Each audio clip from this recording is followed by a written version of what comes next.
പുനെയിൽ മദ്യലഹരിയിൽ രണ്ടുപേരെ വാഹനമിടിച്ചു കൊന്ന പ്രതിയെ രക്ഷിക്കാൻ ഡോക്ടേഴ്സ് കൈക്കൂലി വാങ്ങിയത് 3 ലക്ഷം രൂപ. രക്തസാമ്പിളിൽ അട്ടിമറി നടത്താനാണ് കൈക്കൂലിയെന്ന് ചോദ്യം ചെയ്യലിനിടെ ഡോക്ടേഴ്സ് പോലീസിനോട് സമ്മതിച്ചു. പണം പോലീസ് കണ്ടെടുത്തു.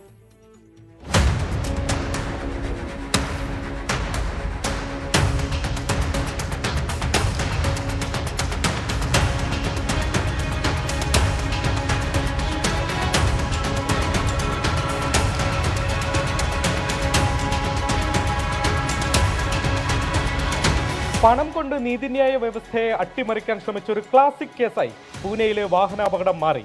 മദ്യലഹരിയിൽ ആഡംബര കാർ ഓടിച്ച് രണ്ടുപേരെ ഇടിച്ചു കൊന്ന 17-കാരനെ രക്ഷിച്ചെടുക്കാൻ പണമൊഴുകിയ വഴിയാണ് തെളിയുന്നത്. പ്രതി മദ്യപിച്ചിട്ടില്ലെന്ന് ക്ലീൻ ചിറ്റ് നൽകാൻ പൂനെയിലെ സസൂൺ ആശുപത്രിയിലെ ഡോക്ടർമാർ വാങ്ങിയത് 3 ലക്ഷം രൂപ.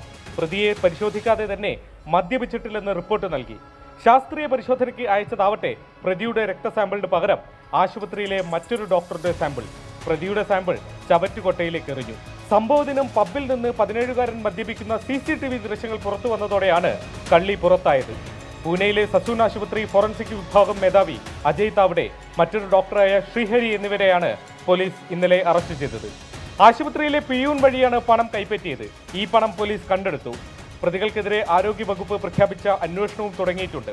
കുട്ടിയുടെ അച്ഛന് പുറമെ ഒരു പൊതുപ്രവർത്തകനും സമ്മർദ്ദപ്പെടുത്തിയതായി ഡോക്ടർ അജയ് താവ്ഡെ മൊഴി നൽകി. ഇതാരെന്ന് പോലീസ് വെളിപ്പെടുത്തിയിട്ടില്ല. അപകടം നടന്നയുടൻ പുലർച്ചെ NCP അജിത് പവാർ വിഭാഗം MLA പോലീസ് സ്റ്റേഷനിലെത്തിയത് ദുരൂഹമായി തുടരുന്നതിനിടെയാണ് ഈ വെളിപ്പെടുത്തൽ. അപകടം നടന്ന് 9 മണിക്കൂർ കഴിഞ്ഞാണ് രക്തസാമ്പിൾ എടുക്കുന്നത്. അതിനിടെ പ്രതിക്ക് പോലീസ് പിസയും മറ്റും നൽകിയെന്ന ആരോപണവുമുണ്ട്. നടപടിക്രമങ്ങളിൽ വീഴ്ച വരുത്തിയതിന് സ്റ്റേഷനിലെ 2 പോലീസുകാരെയും സസ്പെൻഡ് ചെയ്തിട്ടുണ്ട്. 24 മുംബൈ.